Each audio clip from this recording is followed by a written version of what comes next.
नमस्कार दोस्तों, आज की कहानी बेहद डरावनी है, तो प्लीज़ कहानी को अंत तक जरूर सुनिएगा। चलिए बढ़ते हैं आज की कहानी की ओर। बादल छा चुके थे और बारिश की ठंडी बूंदें जमीन पर गिर रही थीं। राहुल और मीरा, दो युवा यात्री जो एक सप्ताह के लिए जंगल में ट्रैकिंग पर निकले थे, जो अब डर के साए में थे। शुरुआत में ट्रैकिंग एक दौड़ रही रोमांचक साहसिक कार्य था। उन्होंने पहाड़ियों को पार किया, घने जंगल से होकर गुजरे और शांत झरनों के पास विश्राम किया। लेकिन जैसे जैसे सूरज ढलने लगा और जंगल की छाया गहरी होती गई, एक अजीब सी बेचैनी उन पर छाने लगी। राहुल ने मीरा की ओर देखा, उसकी आंखों में डर साफ झलक रहा था।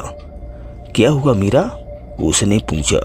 उसकी आवाज़ थोड़ी कांप रही थी।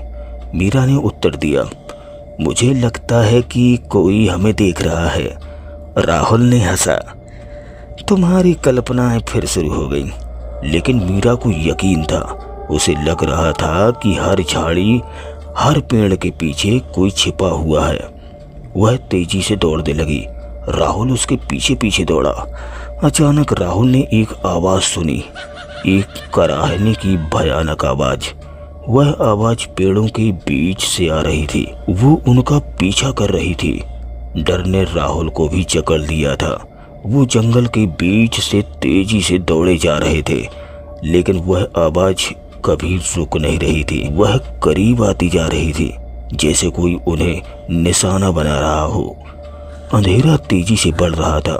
बारिश अब और तेज हो गई थी और उनके कपड़े भीग गए थे।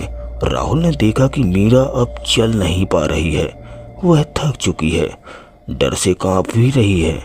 राहुल ने उसे अपने कंधे पर उठा लिया और आगे बढ़ने लगा, लेकिन वह भी अब थक रहा था। वह महसूस कर सकता था कि उसकी सांसें फूल रही हैं, उसकी मांसपेशियां खिंच रही हैं। अचानक राहुल ने एक छोटी सी झोपड़ी देखी। यह एक पुरानी जर्जर सी झोपड़ी थी, लेकिन यह उनके लिए एक ठहरने का सहारा था।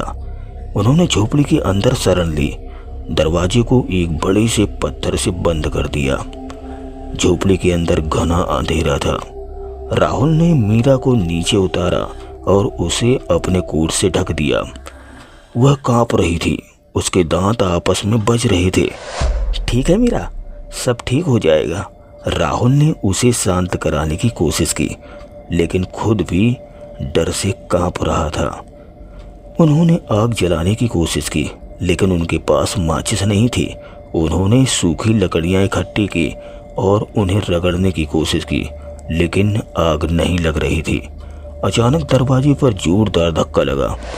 राहुल और मीरा एक दूसरे से सट गए। डर से उनकी सांसें रुक सी गईं। फिर से धक्का लगा और फिर दरवाजा हिलने लगा। राहुल, क्या करें अब? मीरा की आवाज कप रही थी। राहुल ने सोचा, उसके पास कोई हथियार नहीं है, सिर्फ एक पत्थर है, और वह भी दरवाजे को रोकने के लिए काफी नहीं है। अचानक उसे एक विचार आया। उसने झोपड़े के चारों ओर देखा और फिर उसने एक पुराना जंग खाया हुआ कुल्हाड़ी देखा। वह कुल्हाड़ी दीवार पर टंगी हुई थी। राहुल ने कुल्हाड़ी उठाई। यह बहुत ही भारी थी, लेकिन यह उसके एकमात्र हथियार था। दरवाजे पर फिर से धक्का लगा। इस बार धक्का और जोरदार था। राहुल ने कुल्हाड़ी उठाई और दरवाजे की ओर बढ़ा। जब दरवाजा खुला तो राहुल ने कुल्हाड़ी उठाकर उस पर वार किया। कुल्हाड़ी ने दरवाजे को चीर दिया था और एक चीख निकली। राहुल और मीरा ने देखा कि दरवाजे के पीछे एक विशालकाय सांप था। उसकी आंखें लाल और चमकदार थीं। सांप जमीन पर गिर गया और फिर उसका हिलना डुलना बंद हो गया। राहुल और मीरा कुछ देर तक स्तब्ध रह गए। फिर राहुल ने आग जलाने की कोशिश की और इस बार वो सफल हो गया। आग की लपटों ने झोपड़ी को रोशन कर दिया था और राहुल और मीरा ने एक दूसरे को देखा। उनके चेहरे डर से सफेद पड़ गए थे, लेकिन अब उनके चेहरों पर राहत की सांस दिखाई दे रही थी। उन्होंने पूरी रात झोपड़ी में बिताई, आग की लपटों से खुद को गर्म रखा, सुबह होने पर उन्होंने झोपड़ी से बाहर निकलने का फैसला किया। जंगल अब भी उतना ही डरावना लग रहा था, लेकिन अब उनके मन से डर कम हो चुका था। उन्होंने जल्दी से उस जगह से दूर जाने का फैसला किया। उन्होंने जंगल से बाहर निकलने का रास्ता ढूंढ लिया और अंत में वो एक गांव में सुरक्षित पहुंच गए। बस इतनी सी थी ये आज की कहानी। अगर आपके पास भी कोई कहानी है तो प्लीज़ हमारी ईमेल पर मैसेज करें। कहानी पसंद आई हो तो प्लीज़ वीडियो को लाइक कर हमारे चैनल को ज़रूर सब्सक्राइब करें। आपका बहुत बहुत धन्यवाद। जय हिंद दोस्तों।